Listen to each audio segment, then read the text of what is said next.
Lord, may the words of my mouth and the meditations of all our hearts prove acceptable in your sight. Amen. 57 times the word yoke is used in the Bible. I didn't count them all. Somebody named Strong did, and so I counted his list. It was 57. And most of the times that word yoke is used, it is used as a derogatory word. It is slaves that are yoked together. It is kings that are putting absurd yokes of taxes and servanthood upon their ruling people. But there are a couple times when it means something very, very different. Twice in the Old Testament in Jeremiah, in chapter 2, verse 20, and chapter 5, verse 5, it is used as a warning to the nation of Israel because you broke the yoke with God. But nowhere else in the Old Testament does it say God told his people that they were yoked together.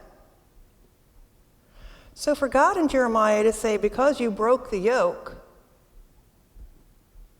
really horrible things are going to happen to Israel.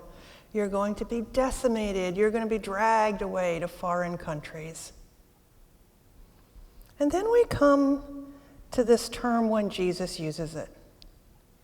Now, Jesus used the word yoke in the same way that he used a lot of the other agricultural terms he used.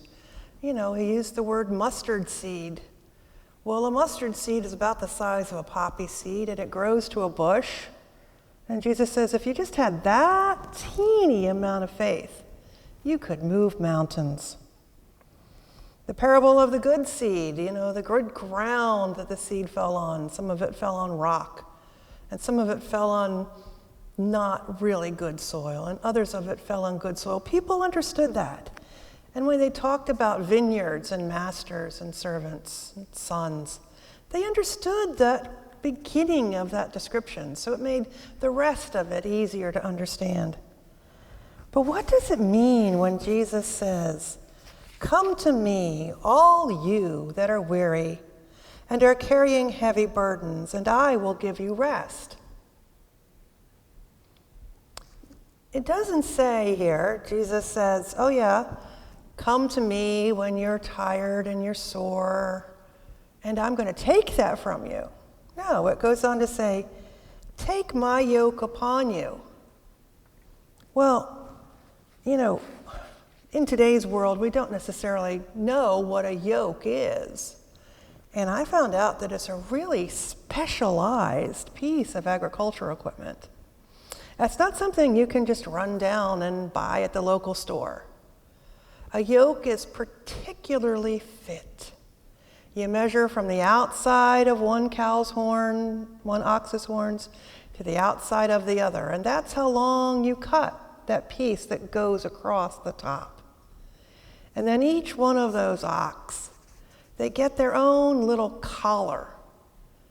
But ox, I find out, are very particular animals. And if there is the slightest bit of rubbing, the slightest bit of discomfort, they're not going to do what you want them to do. They're going to go their own way, even if they're attached onto something else. So when an ox is fit for this yoke, they take and they shave and they sand and they make certain that that's exactly right for each of the members of that yoke. So what happens when you're yoked? Well, first of all, you need two things. You need two of something, and they got to be alike. You're not going to yoke together a chicken and a donkey. It's not going to work. So you're going to yoke together two oxen. And I'm reading this week about how you train oxen to be in a yoke. because we still have people that use oxen around the world, and some here in America. And there's two schools of thought. One is you start with 2 when they're just a couple months old, and you start them wearing ropes around their necks with a board across it, and eventually when they get to be 4 years old, they get the term of oxen. There's the other set where one more experienced ox is yoked to somebody who's not that experienced. But the other thing that you need when you're yoked is you need somebody giving you directions. For oxen, that's somebody called a drover. And ox only have to learn these 5 commands. They have to learn to step forward, to turn right, turn left, stop, and back up. And if somebody doesn't tell them what to do, they're just going to stand there. Much like sheep listen for the word of the shepherd, these oxen listen for the words of the drover. So Jesus steps in and he says, "Yoke yourself with me. Leave all the cares behind, and I will give you rest. My burden is light. You will find rest in your souls." But then we come to this Romans passage today, and it starts out with, "I do not understand my own actions." That's something I think we can all relate to. "For I do not do what I want, but I do the very thing I hate. For if I do what I do not want, I agree the law is good. But in fact, it is no longer I that do it, but sin that dwells in me." Here comes this inner turmoil. We can't even decide what we want to do. Our bodies seem to take over and draw us in another direction. And then it goes on to say, I know that nothing good dwells within me, that is, in my flesh. I can will what is right, but I cannot do it.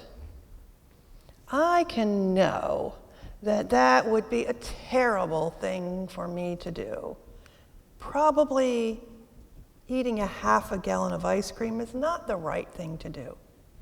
But sometimes you just can't stop yourself, or that bag of chips, or watching just that one more video on YouTube. I know that that's not good, but I can't stop doing it. For I do not do the good I want. Instead of watching another YouTube video, maybe I should go and pull those weeds out of my garden. Or maybe I should actually talk to my spouse for 3 minutes. It says, I delight in the law of God. So what would the law of God mean to delight in? I mean, that seems like a burden to bear. And yet, think about it. If somebody tells you what to do, isn't your life easier? When you're handed a pile of pieces, isn't it nice if somebody also gives you the directions that make it work?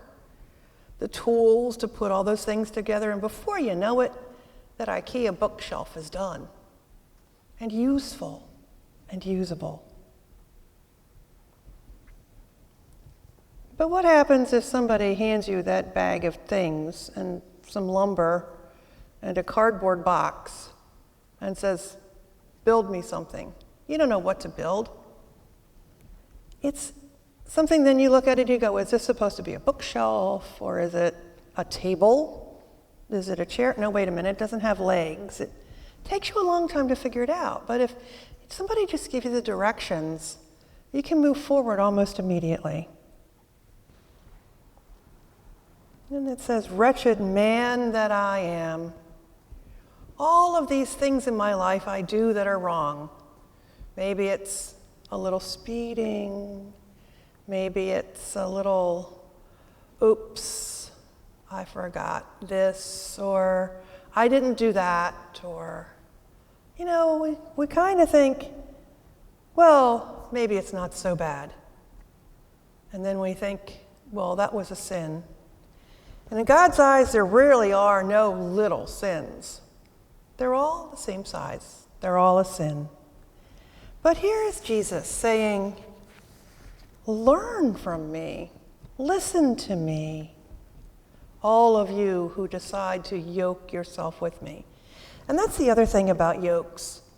Yokes are both a noun, that thing that connects us, that physical thing. And yokes could be made out of wood, and yokes could be made out of iron. Yokes out of iron were frequently used to move prisoners. You could yoke two people together and only have to provide one guard. But the thing about a yoke is it has to also not just fit your neck right, it has to fit your body right. When you think about an ox and you think about how they pull, that yoke has to fit exactly on the muscle. If it fits anywhere else, it's not going to work. You ever been in the process of moving something and maybe a belt slips down, or you step on an electrical cord and it gets wrapped up in your feet? Yeah, you're still able to move, but it's not as productive. But if that belt or something had been where you needed it around your waist to hold up your pants, or maybe the electrical cord was driving the fan instead of being in the middle of the floor, it would be much more useful. We can get a whole lot more done when things are in the right place. When that weight is shared on our shoulders. When Jesus shares it with me, and he doesn't say, I don't want to do it this way, but if I have to, I guess I could help you out. And he says, no, this is the greatest invitation of all. Come to me, all you who are weary and are carrying heavy burdens, and I will give you rest. He will help share the load. Take my yoke upon you and learn from me, for I am gentle. He is not going to be there with a whip. He is not going to be there yelling in our ear, you're doing it wrong. He is going to be there saying, just go this way. And here's the really neat thing about being yoked with Jesus. You know who the person giving the directions is? And that's God. And God knows exactly what he has planned for you. He knows the gifts that he gave you. He knows how he wants you to use them, not only within your life, but to build his kingdom. So imagine God giving Jesus directions about where to steer you in your life. I can think of nothing that would give me better rest than to know I don't have to do it all on my own. That God is there, that he's the one saying, move forward, now go left. Oh, I meant my left, your right. He wouldn't say that. He knows exactly where he wants you to go. So as we go through this week, I want you to think about what it would mean to literally have Christ tied by your side. Where do you think that he and God would guide you this week? Where would he guide you from? Just as it says in Romans, we don't always do the things we want to do, and we find ourselves doing the things we don't want to do. But what if just for 1 week we really worked on letting God be in control, on letting Jesus be right there with us through everything, saying, you and I got this together. Together we can go through this. Amen.